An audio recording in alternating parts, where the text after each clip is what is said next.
ya, yang masuk yang ini. Nanti tergantung hasilnya, ya. Sama lebih kecil atau lebih besar. Pokoknya tidak sama. Tapi kita tidak berani dengan hak alternatif yang direksional atau yang one tail. Kalau untuk kasus-kasus tertentu ya. Jadi kita milih one tail dan two tail itu nggak asal-asalan. Ya, Jat ya. Email dah. Ya. Ya, Ya, Pak. email ya, email.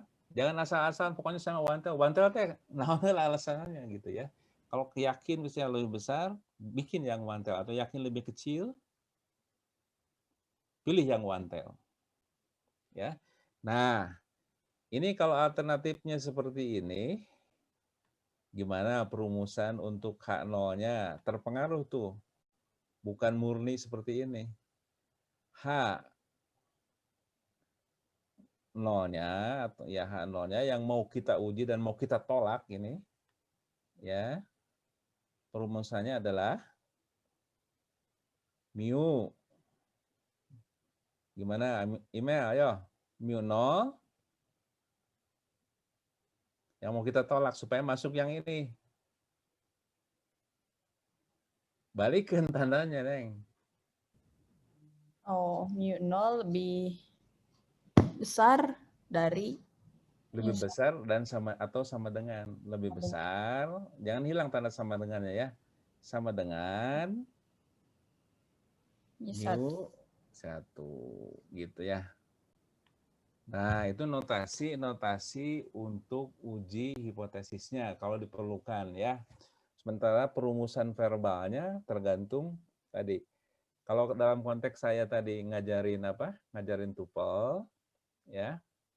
Karena saya yakin bahwa metode saya itu hebat ya, bisa mengalahkan populasi, maka hak nolnya yang mana? Perumusan hak nolnya atau gini, saya mau one tail atau two tail? One tail. Bagus, karena yakin saya ya. One tailnya yang mana? Berarti yang 600, Pak. Iya, Bu.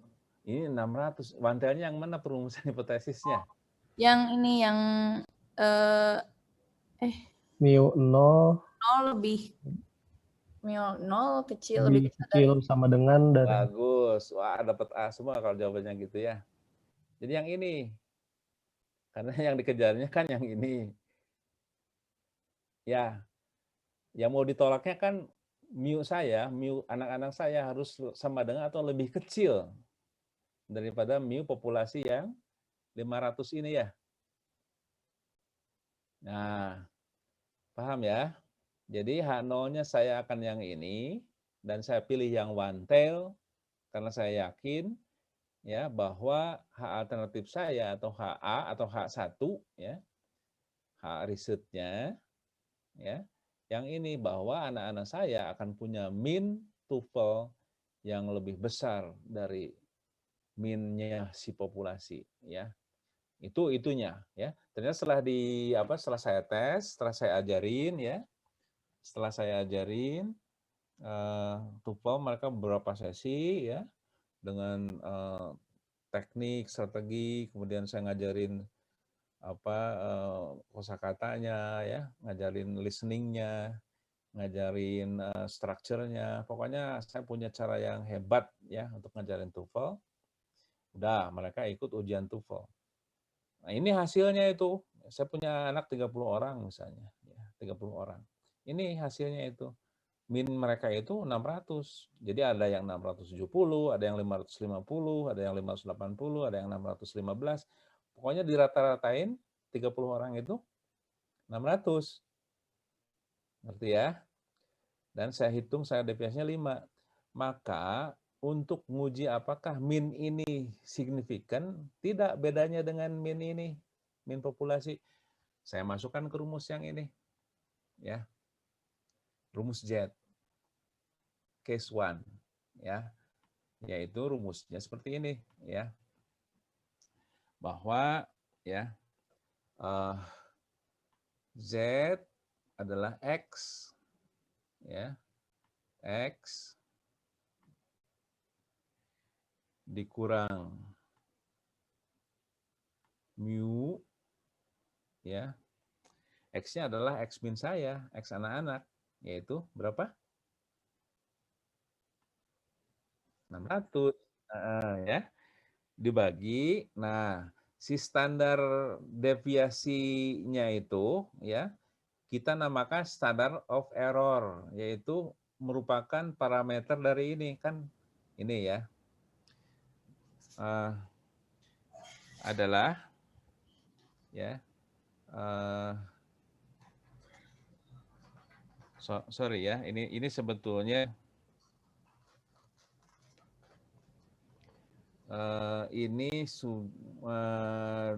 ini adalah ini rumusnya, ini ada koreksi di bukunya, harus dikoreksi nih ya. Jadi ini dulu rumusnya, ini dulu ya, rumus aslinya ini dulu ya. S ini S tapi S nanti SX bar ya, SX bar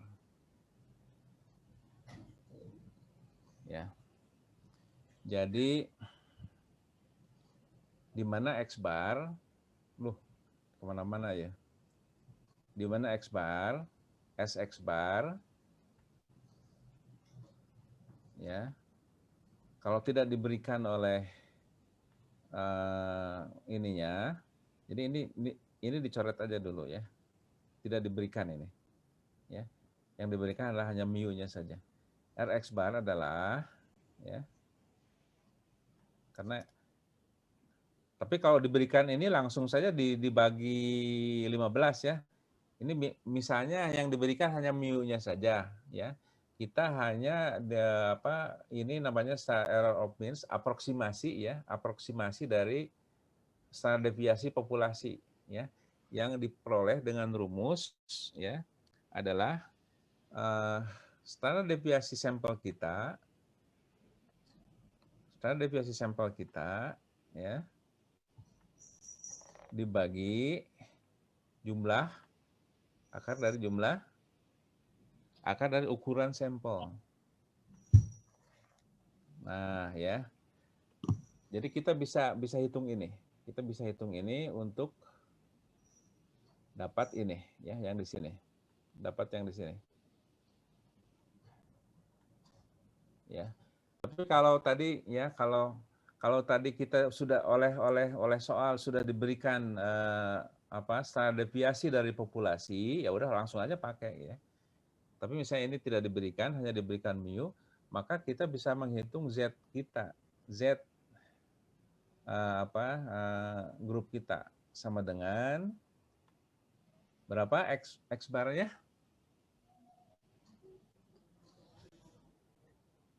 600 ya. 600. Aduh. 600 ya. Kurang 500 ya. Itu kalau di kelas mah cepet. Di ini ya, ini perlengkapannya kurang canggih. Dibagi 5. Iya, bagus. 5 per akar N, berapa N-nya Pak? Ini kan N-nya tadi itu berapa? N teh 30 seberapa? 30. 30 aja deh, 30 ya. 30. Misalnya saya anak-anaknya 30 orang. Jadi berapa? Coba. Ada yang bawa kalkulator di situ. Akar 30 berapa? Lagi nyobain, Pak. Coba ya. Jadi 5 dibagi akar 30 berapa? Ya. 5 bagi 5,4 berarti, Pak. Iya, jadi 100 ya. Ini dibagi berapa? 5 dibagi berapa? 5 bagi 5,5. Sok, berapa hasilnya? 5 dibagi 5,5. 0, berapa? 0,9 ya. 0,9. Berapa tuh 100 dibagi 0,9? Gede ini mah. 111. Waduh, luar biasa ya. Z kita 111 ya. Jadi ada di mana tuh 111 dalam kurva normal? Ada di yang jauh banget, Pak. Ada di Amerika, ada di Amerika. Mau nganter email ke sana ke Amerika ya. Jadi jauh sekali, itu kan outliers banget ya. Tanpa sebenarnya itu tanpa dicek ke tabel Z juga itu pasti anak-anak kita itu extraordinary ya. Bisa kita menolak ini ya. Bisa menolak si ini nih. Hanolnya bisa kita tolak. Yang bunyinya anak-anak kita itu lebih kecil atau sama dengan populasi. Kita tolak karena anak-anak kita itu jauh ya di atas minnya, di atas populasi. Ya. Nah, itu untuk ngecek tabel Z-nya, lihat di tabel Z ya. Pada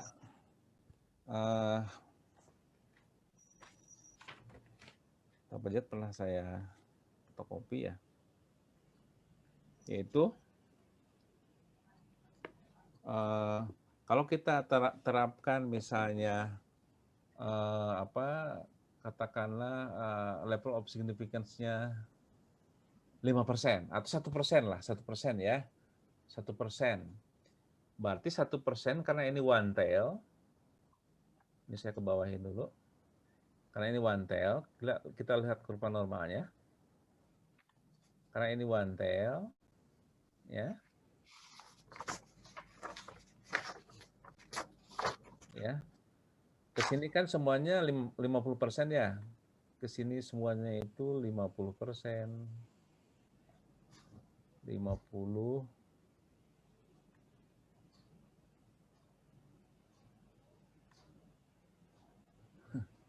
persen. Ibu Sri nonton nggak ini Ibu Sri? Ada nggak Bu Sri? Ya Pak, ada. Ada ya. 50% ya.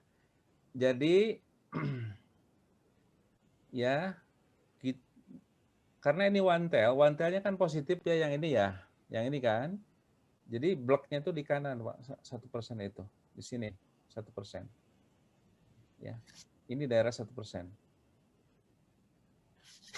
Artinya ini berapa persen? Sampai situ berapa persen? Kalau ini 1%. Ini sisanya nih 1%. 49 ini. Ini 49 ya. 40. Aduh, ampun. 49% ya. Maaf ya ini rada rese. So, 49 itu teh. Mau Jatmika atau restoran? Ya 49, aduh canggih banget itu, bagus. Ya, jadi yang ini res yang 1%.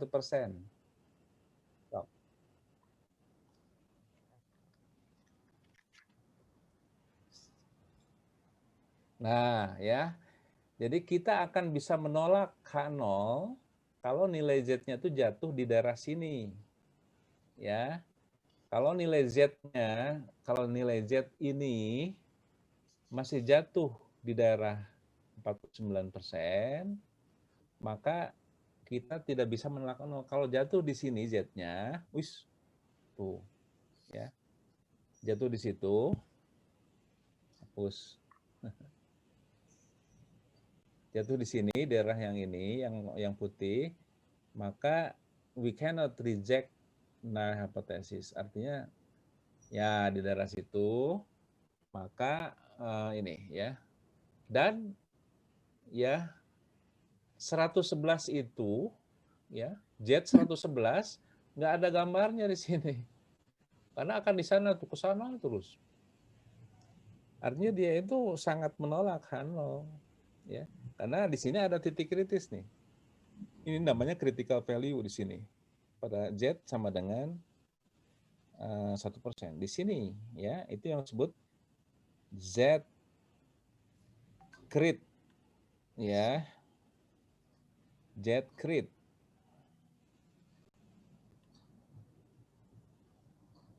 Z critical. Bentar ya, ini ada telepon penting. Halo? Halo? Waalaikumsalam. Lagi kelas, lagi nge-zoom. Kumaha?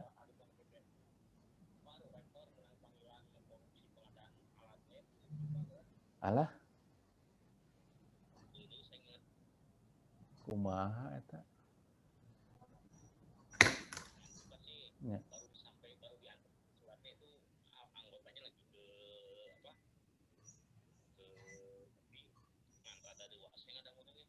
Ya tuh kayaknya ngobrolnya ya ke ngejum keneh ya. Nah, nuhun. Nah, nasib.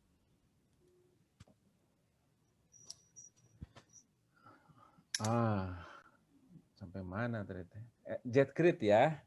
Nah, masing-masing udah pada megang Jettable nggak? Ada. Ada ya, lihat Jettable ya. Jettable yang kolom C. Ya. Ya, di angka yang mendekati 1%, yaitu 0,0099. Yang di area beyond Z-nya, yang C ya, kolom C yang kan tidak ada yang pas yang 1%, ada juga yang 0,0099, itu kalau dipersenkan jadi 1%. Ketemu?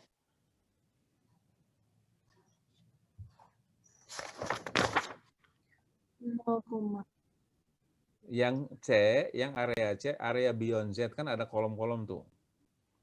Yang area beyond Z 0,0099. Berapa nilai Z-nya? Itu titik kritisnya. 2,33. Jangan-jangan tabel Z-nya beda. 2,33 Z-nya ya, nilai Z-nya ya. 0,99 Pak ya? Yang iya, kan nggak ada yang pas kali 1% kan, adanya juga 0,0099. Itu anggap aja 0,001 atau 1% ya. Paham ya? Ya. Jadi si titik kritisnya untuk bisa nolak H0 cuman berapa tadi, Neng? 2,33. 2,33. Ih, 33. Ada kepalanya. Nah, gitu. 2,33 ya. Ari tadi ya seberapa ya? 111. Jauh mulama lo kan ya? Jauh mulama lo itu. Jadi memang H0-nya bukan cuma ditolak tapi dibalangkan jauh-jauh ya. Dilemparin H0-nya itu. Ya. Karena apa? Sangat di bawah ya. Sangat di bawah ini. Sangat di bawah Z hitung atau Z calculated ya. Ini Z kritik yang ada di tabel. Sehingga kalau hasilnya seperti ini, hasil anak-anak saya itu seperti ini, mu-nya min-nya 600, saya dapat 5, maka dia tuh jauh sekali di atas min populasi untuk TOEFL score. Karena apa? Karena pengajarannya berhasil gitu. Ya. Sehingga H0-nya dibalangkan jauh-jauh nih H0 yang ini ya. Yaitu mu saya lebih kecil sama dengan mu populasi. Enggak dong, mu saya lebih gede. Jadi yang disupportnya yang H alternatifnya ya. Itu adalah nguji hipotesis case one study dengan Z-test ya. Logikanya dengan t-test sama aja ya. Hanya nanti pakai rumus t-test ya. Ada t-test untuk case one ya. Nah, mudah kan ya? Komo ku SPSS mah kudu mikir-mikir aja jajat ya. Masukin aja. Jebret aja udah nolak H0 ya. Tapi itu logikanya seperti itu. Ya. Ada pertanyaan sampai situ?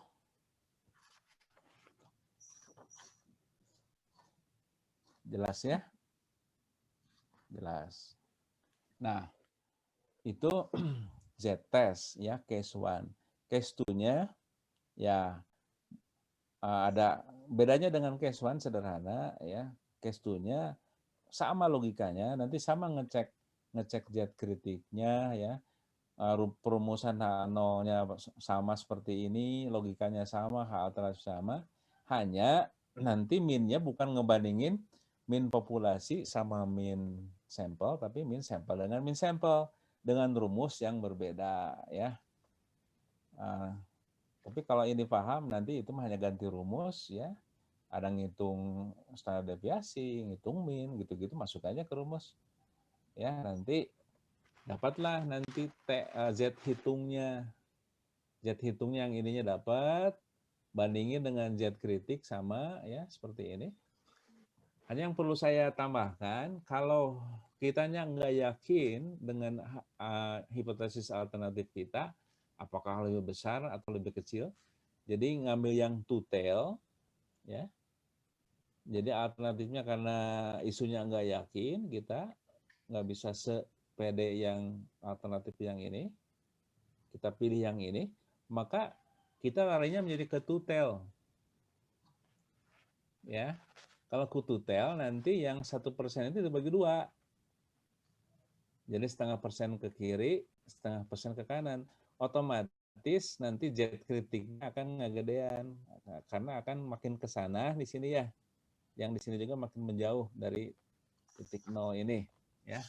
Jadi kalau two tail Z kritiknya akan apa Z? Membesar ya, karena yang 1% jadi 0,5%. Jadi yang ini jadi 49,9 5%. Kan ininya ya 1% dibagi 2. Jadi 0,5% ke sini, 0,5% ke sana. Jadi yang areanya naik, bukan 49 ke arah sana, tapi 49,5. Sehingga nanti Z kritiknya bukan 2,33 lagi. Ya. Kalau kita lihat di tabel Z, kalau 1% two tail, maka Z kritiknya jadi 2,58. Ke sini. 2,58 Z kritiknya. Positif atau negatif 2,58. Karena ada dua sisi ya, bisa positif bisa negatif. Nah, kalau one tail-nya lebih kecil, berarti negatif ke sini. Ya. Jadi one tail itu bisa positif, bisa negatif. Ya. Kalau tadi untuk tuple kan one tail-nya positif karena saya yakin lebih besar.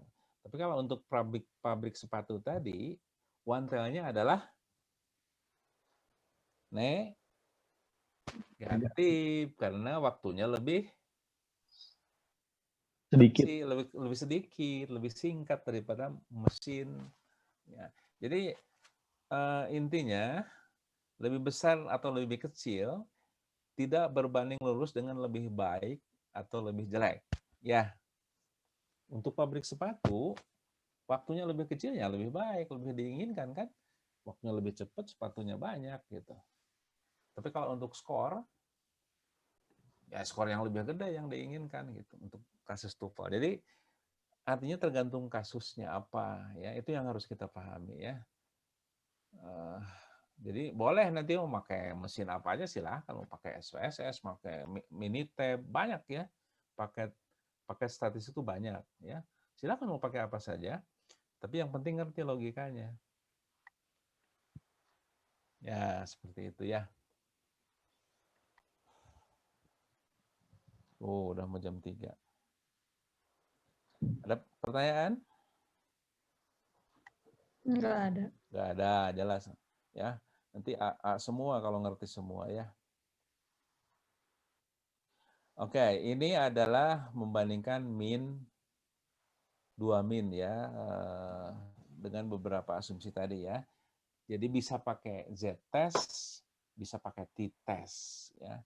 Untuk lebih ininya, ini kan dasar basic, logika basicnya sudah saya sampaikan. Untuk detail-detailnya baca aja lah buku-bukunya ya. Banyak ya, mau buku banyak ya. Di antaranya buku Farhadi ya, buku ada Wood Fletcher ya, yang statistik untuk bahasa ya. Atau statistik umum juga boleh, baca statistik umum ya. Hanya isunya kadang-kadang kalau statistik umum itu ya isu-isunya isu umum ya, ada di dunia manajemen, di dunia IPA dan lain-lain. Ya. Tapi logikanya sama ya, kalau z-test itu membandingkan 2 min, case 1 dan case 2. Ya. Seperti itu.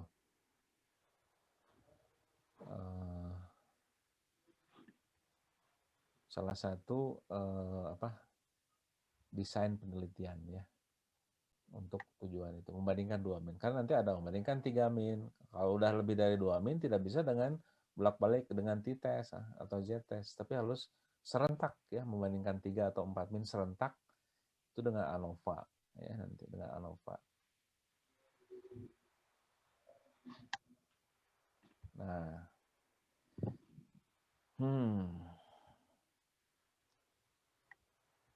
apalagi ya, ada yang mau ditanyakan? Kalau ini kan ini Pak untuk 2 min ya Pak ya. Ya. Kalau misalnya minnya lebih dari 2, apakah masih pakai z-test atau t-test atau yang lain Pak? Yang lain, Zat. Pakai ANOVA, Analysis of Variance ya. Jadi membandingkan 3 min sekaligus. Apakah 3 min ini menunjukkan perbedaan atau mereka itu masih belong to the same population? Itu nanti ada dengan ANOVA, Analysis of Variance ya. Itu menggunakan nantinya itu ada nilai F. Ya. Ada tabel F. Ini kan tabel T nanti atau tabel Z yang ini ya.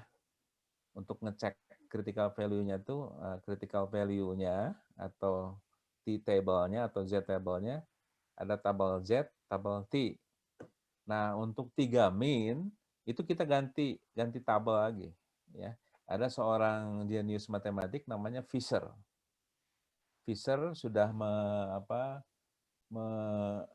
membuat ya, merumuskan bagaimana kita bisa mengatakan bahwa 3 min itu adalah min dari grup yang sama saja dari sebuah populasi, atau 3 min itu berasal dari dari populasi yang berbeda karena ada sebuah intervensi. Misalnya ada pengaruh metode. Misalnya dalam konteks pengajaran ada 3 metode mengajarkan TOEFL lagi misalnya, biar gampang ya. Misalnya ada 3 metode pengajaran TOEFL. Kalau yang tadi kan ada 2 metode lah, atau bahkan ada 1 metode kalau case 1 ya. Saya punya 1 metode. Kalau case 2 kan ada 2 metode pengajaran TOEFL ya. Metode A dengan metode B. Kan biasanya kita berharap metode kita itu kan menunjukkan hasil yang signifikan ya dibandingkan dengan metode B. Itu dengan z-test atau dengan t-test, case 2 itu membandingkan 2 min. Ya. Kalau misalnya metode kita itu memang meningkatkan ya skor TOEFL-nya secara signifikan, artinya gara-gara intervensi oleh metode kita, maka 2 kelompok yang tadinya belong to the same population, karena tadinya mereka seimbang, makanya harus di pretest dulu bahwa mereka itu tidak beda di awalnya. Ya, mereka di awalnya tidak beda TOEFL-nya, ya sama-sama ya tidak beda, pokoknya tidak signifikan bedanya. Tentu ada perbedaan, ada batas ya. Tapi secara umum mereka itu seimbang. Kemudian saya ajarin yang kelompok eksperimen dengan cara A, ya, yang mau kita uji ya, itu namanya intervensi, namanya eksperimental group. Sementara yang kelompok pembanding diajarin TOEFL juga, tapi dengan namanya placebo treatment, Diberi treatment juga, cuman bukan treatment yang eksperimen kita, tapi treatment yang biasa ya. Yang biasa sehari-hari lah umum dilaksanakan ya. Di awal kita pretest ya, kita uji dengan t-test atau dengan z-test yang case 2 ya. Maka kita harus bisa mengatakan bahwa mereka itu bahwa H0-nya tidak ditolak. Kalau di awal mah apa H0-nya tidak ditolak, bahwa mereka tuh sama ya, minnya sama. Jadi H0-nya disupport. Nah, yang satu diberi treatment, yang lainnya diberi placebo treatment namanya yang control group, kemudian dites lagi, maka harapannya sekarang H0-nya ditolak. Yaitu H0 sama dengan atau lebih kecil, mean experimental group, mean-nya ya, sama dengan atau lebih kecil dari mean control group. Itu kita tolak. Ya, dengan nanti nilai kritis ini ya. Di darah jatuhnya ya, nilai Z kita atau nilai T kita jatuhnya di daerah penolakan H0. Itu kalau 2 min Z. Ya, dengan tes. Kita bisa mengatakan seperti itu. Tapi kalau minnya ada lebih dari 2, itu tidak bisa kelompok 1 dengan kelompok 2 di Z-test dulu atau di T-test dulu ya, kemudian kelompok 2 dengan kelompok 3 di T-test. Tidak bolak-balik, tidak boleh bolak-balik T-test. Tapi harus serempak, tiga-tiganya dibandingin. Dan itu namanya dengan analysis of variance, ANOVA ya. ANOVA. ANOVA juga ada one way, two way, three ways ANOVA ya. Tergantung berapa banyak independent variabelnya ya. Kalau one way ANOVA, independent variabelnya hanya 1. Ya. Dalam konteks tadi ANOVA itu independent variabelnya apa? Yaitu method of teaching. Method of teaching independent variabelnya itu. Dependent variabelnya apa? Skor. Skor. Ya, skor apa? Skor TOEFL. Iya, ya. Jadi kalau dalam konteks yang tadi ya, ini. Atau ini kita hapus dulu. Ini stop dulu. Biar tidak tumpuk-tumpuk. Kita bikin lagi yang baru. Belum di-delete. Iris.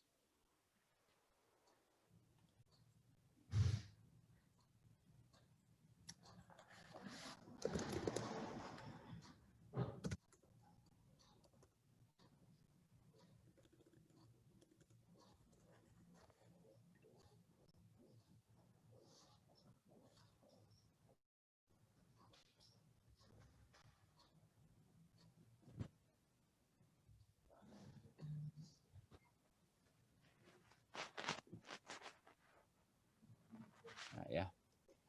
Jadi kalau ANOVA nanti ya tidak dibahas sekarang, ini hanya sekedar ini ya. Jadi ada independent variable ya. Ada dependent variable ya. Kalau yang barusan ya. Kalau yang dengan T-test barusan ya. Independent variable-nya adalah teaching method. Itu teaching apa tadi? Teaching tuple ya.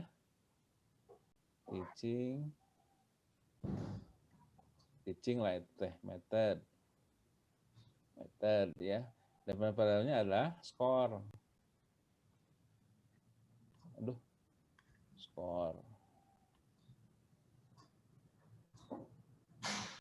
Skor.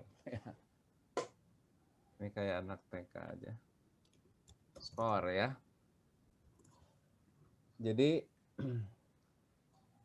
independent variabelnya ini kan yang kita rekayasa nih. Kita manipulate ya. Manipulate bahasa Inggris ya, bukan manipulate bahasa Indonesia. Kalau manipulate bahasa Indonesia apa artinya? Nipu ya. Ini merekayasa. We manipulate this ya. Ada 2 level. Ini variabel ya. Ini bedanya variabel dengan level. Levelnya ada 2. Ya. Metode A yang mau kita uji cobakan dan metode pembandingnya ya. Metode B. Nah, metode B ya. Ini skornya. Nah, ada berapa min?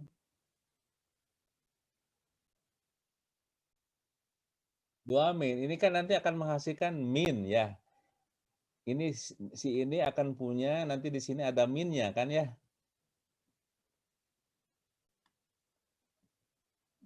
Yaitu min grup A. Ya.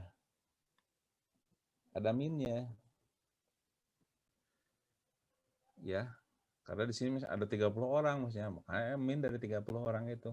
Si metode BG ya diajarin juga tuple. Jangan dibiarin nggak diajarin tuple kan metodenya yang dibandingkan ya. Tapi ini metode super misalnya metode. Nah, ini di sini juga di postesnya ada di postesnya ada min apa? Min grup B. Iya. Nah, si 2 min inilah ya yang kita bandingkan. Ya. Ya, dengan case to tadi ya, dengan Z-test. Ya.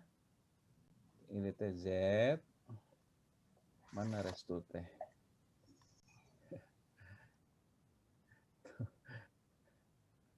Res bikin yang senyum lagi dengan yang t-test, Res.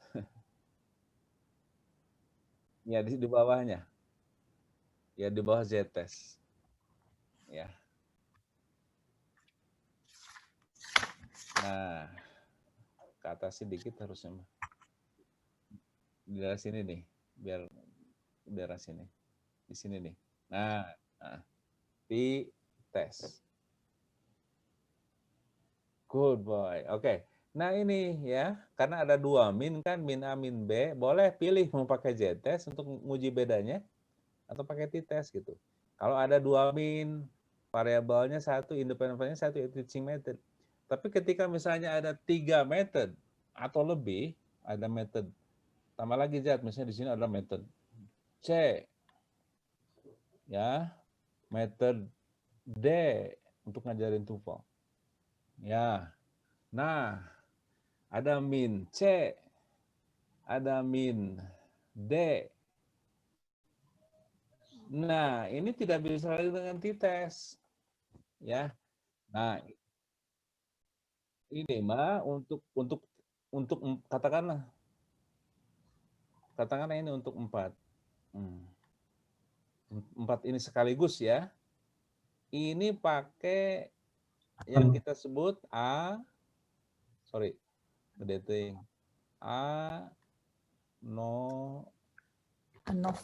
ANOVA, analysis of variance. Ya. Ya. Ketika kita membandingkan 4 min sekaligus. Ya, 4 min sekaligus. Tapi independent variabelnya hanya 1, hanya 4 level. Jadi ini variabel, ini level. Metode itu level. Ya, jadi bukan variabel metode itu. Levelnya dari variabel teaching method. Jadi secara sederhananya tetap independent variabelnya hanya 1. Maka disebut ini one way ANOVA. Ya. Tapi kan kita sudah belajar moderator variabel. Kita misalnya curiga nih, ya. Teaching method itu kayaknya ada faktor gender. Ya, ada faktor gender. Kayaknya pengaruhnya beda deh ke laki-laki dan gender kan ada 2 level ya. Kita masukkan independent variabel yang kedua, yang bentuknya sebetulnya adalah tadi itu, moderator variabel, yaitu gender. Di sini gender ya. Gender. Gender masuk. Gender. Ada berapa level gender? 2. Male. Ya. Dan female. Nah, ada male dan ada female. Nah, di sini kan sudah lebih complicated ya. Karena gue bacanya gini nanti. Bagaimana kaitan antara teaching method dikaitkan dengan male kepada skornya untuk grup A. Untuk grup A juga, bagaimana pengaruh metode A ini kepada female-nya, min-nya berapa. Untuk grup B, ya, metode B pengaruhnya kepada male-nya gimana, min male-nya. Jadi lebih complicated kan? Karena ada sekarang independent variable-nya jadi berapa? Ada berapa? Independent variable-nya ada? Dua. Sekarang disebut two-way ANOVA. Two ways ANOVA, ya. Kalau yang seperti ini dimasukkan ini ke sini ada moderator variabel, two-way ANOVA. Ya, three-way ANOVA. Masukin misalnya apa? Jangan-jangan motivasi juga berpengaruh. Masukkan motivasi sebagai independent variable ketiga. Motivasi ada berapa level? Terserah, tergantung teorinya ya. Ada integrated motivation, instrumental motivation. Menjadi berapa way sekarang? Three ways ANOVA. Jadi mulai two ways ANOVA, three ways ANOVA itu yang namanya factorial design. Ya. Karena ada faktor gender masuk, faktor apa tadi itu motivasi masuk. Sebanyak apa terserah, asal bisa ngitungna gitu. Ya. Dan sudah sulit dihitung secara manual ya, harus pakai software gitu ya. Karena nanti kaitannya ribet ya, saling ini berkait-kaitan ya. Nah, ini namanya one way, two way, three way ya, factorial design ya. ANOVA. Tapi tetap dependent variable-nya kan hanya satu, skor saja. Ya. Gimana kalau ini juga ditambah variabelnya? Skornya tuh dirinci lagi aspek apa itu menjadi MANOVA. Ya. Pokoknya mah ngelilir ya orang statistik mah. Menolong kita ya, MANOVA namanya, bukan ANOVA lagi. MANOVA.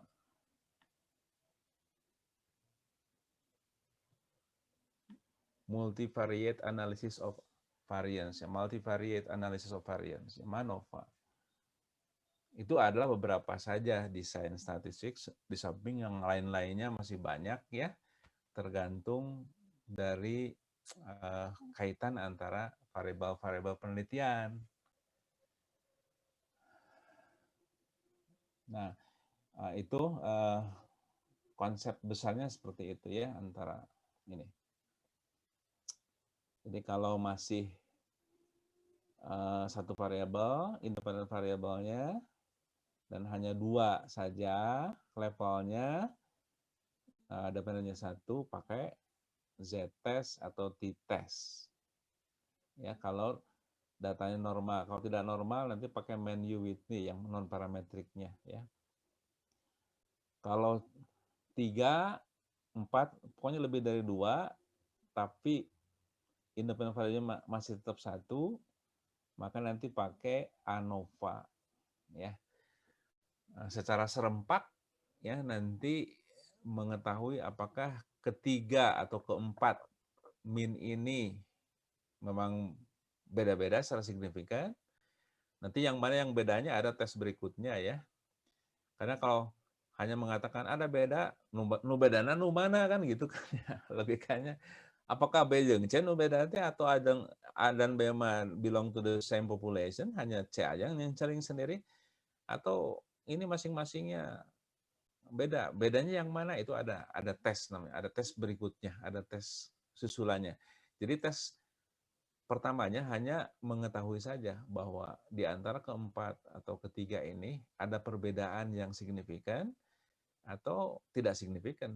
Beda mah biasa, ada mungkin sama ya.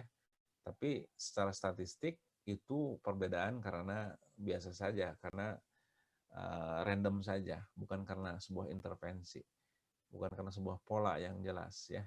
Perbedaannya normal gitu ya. Nah, itu bisa dengan uji beda dengan ANOVA.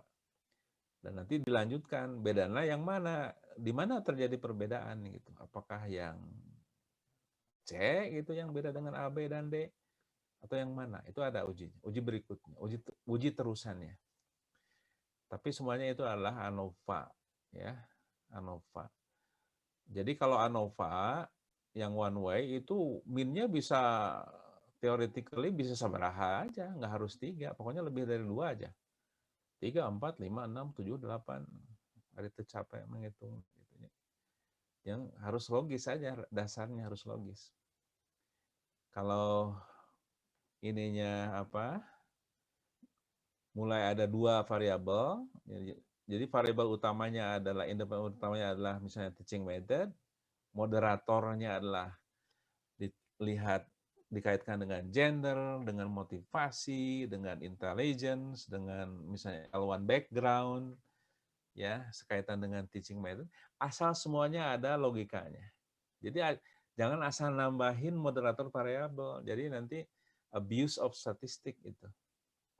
Karena statistik itu ya gelap aja kalau masalah bisa dipakai apa saja gitu. Bisa dipakai ngebohong, bisa ya. Bisa dipolitisasi ya untuk para politisi mah ya. Jadi harus ada logikanya ya statistik itu. Dan satu hal lagi yang ingin saya ini kan sekaitan dengan hipotesis ini, kenapa kita mengujinya menolak H0? Jadi semangatnya itu kenapa menolak statistik itu? Karena statistik bagusnya di menolak, bukan menerima. Ya, jadi memang misinya diantaranya menolak H0, ya, supaya bisa menerima secara tidak langsung alternatifnya. Kalau H0-nya ditolak, maka alternatifnya masuk. Jadi tidak bisa langsung mensupport alternatif. Karena tadi itu, statistik is not good to support. Ya, tapi kekuatan statistik adalah untuk nolak. Dan itu juga sekaitan dengan the nature of science. Nggak penting 1000 kali disupport, sekali aja ditolak. Teori itu harus dibetulin, ya, dengan sekali penolakan. Misalnya di sini disupport. Karena apa? Karena hubungan di antara variabel itu sangat complicated, ya, sangat complicated. Jadi kita tidak bisa begitu saja overconfidence ya support, enggak. Kalau misalnya tuple ini bagus, apa yakin karena teaching method? Kan bisa juga karena faktor guru, faktor mood dan sebagainya ya. Jadi lebih aman tidak mensupport H0 H alternatif langsung ya. Tapi tolak H0-nya. Masuk alternatifnya begitu ya. Karena tadi ya terlalu complicated ya, variabel itu terlalu banyak ya, sementara yang diteliti kan hanya dipilih-pilih ya, kita yang lainnya intervening variabel saja, kita tutup mata saja terhadap variabel yang lain. Siapa bilang nggak ada pengaruhnya, nggak ada role-nya ya, makanya masukin ke intervening variabel, kita asumsikan tidak terukur atau tidak berperan ya, tutup mata, itulah science ya. Plus minusnya seperti itu. Makanya statistik juga tidak gagayaan mensupport secara langsung. Tapi mensupportnya dengan cara menolak H0 yang dibuat netral, tolak masuk yang alternatif. Nah itu barangkali ya kuliah hari ini. Silahkan sebelum diakhiri ada pertanyaan? Ya, silakan dipikir-pikir ya, statistiknya naon sih. Mudah-mudahan mulai makin ini ya, makin kebuka lah. Ya. Pak, jadi saya mau nanya, jadi sebenarnya boleh bebas mau milih Z apa T-test? Itu gimana researchernya atau gimana Pak? Tadi itu, Soalnya pas saya baca, ya. baca-baca, lihat-lihat, katanya kalau mau pilih yang Z-test itu yang variansnya tidak yang ditentukan, kalau yang T-test yang tidak ditentukan gitu, Pak. Prinsip umumnya tadi itu ya, kalau Z-test itu ya, kalau ukuran sampelnya besar, itu aja yang dipakai yang sederhana ya. T-test ya, kalau tapi dua-duanya untuk parametrik ya. Jadi asumsinya datanya harus berdistribusi normal. Ya. Varians itu kan ada kaitannya dengan itu, dengan selisih ya. Selisihnya itu baik varians maupun standar deviasi berpikirnya itu selisihnya itu ke mean. Ya. Jadi kalau variansnya atau standar deviasinya gede, artinya perbedaan antara skor dan satu dengan lainnya ke mean itu besar. Jadi dengan kata lain datanya tidak homogen. Ya, karena terlalu gede ya selisih antara satu skor dengan skor lainnya, heterogen. Nah, kalau yang homogen kan berdekatan tuh data itu. Makanya kadang-kadang juga ada tes homogeneity gitu ya. Dengan dikaitkan dengan normalitas ya. Normalitas homogen itu kan kalau tesnya mau dilaksanakan semua untuk melakukan parametrik itu harus homogen, harus normal gitu ya. Jadi bagi kita sebetulnya ambil yang agak umum tetapi aman, ya tidak melanggar statistik, prinsip-prinsip statistik. Karena untuk ilmu-ilmu murni yang memang sangat menginginkan akurasi ya, itu memang harus lebih cermat lagi sih ngetesnya, ya. Karena misalnya di bidang sains, di bidang kimia, fisika, kedokteran, itu akurasinya harus betul-betul terjaga ya. Bagi kita misalnya 5% udah cukup untuk signifikan levelnya ya. 1% itu udah tinggi banget ya. Tapi bagi ilmu-ilmu tertentu kalau bisa harus 0 ya. Secara teoritis nggak boleh ada kesalahan ya. Jadi walaupun itu nggak mungkin ya, mencapai akurasi 100% itu nggak mungkin ya. Pasti ada sajalah melesetnya. Tapi kalau misalnya di dunia kedokteran yang berhubungan dengan nyawa orang gitu ya, di dunia militer tentang misail yang nggak boleh meleset, kalau meleset sedikit aja kan bisa kenanya ke target yang salah. Tapi kalau di kita itu kan kepada pronunciation ya, kepada dialect ya, kepada skor TOEFL ya, skor speaking ya, ya 5% udah ini. Jadi statistik juga nggak terlalu ekspektasinya tidak terlalu seperti ya di bidang ilmu lain. Jadi itu pakai aja prinsip umum ya, email.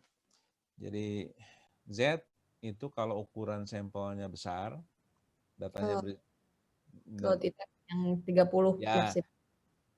T-test itu bisa besar bisa kecil karena robust itu dia tes yang sangat kuat. Akhirnya di bidang kita tuh jarang yang pakai Z-test, semuanya pakai T-test. Tapi jangan lupa uji dulu normalitas datanya ya.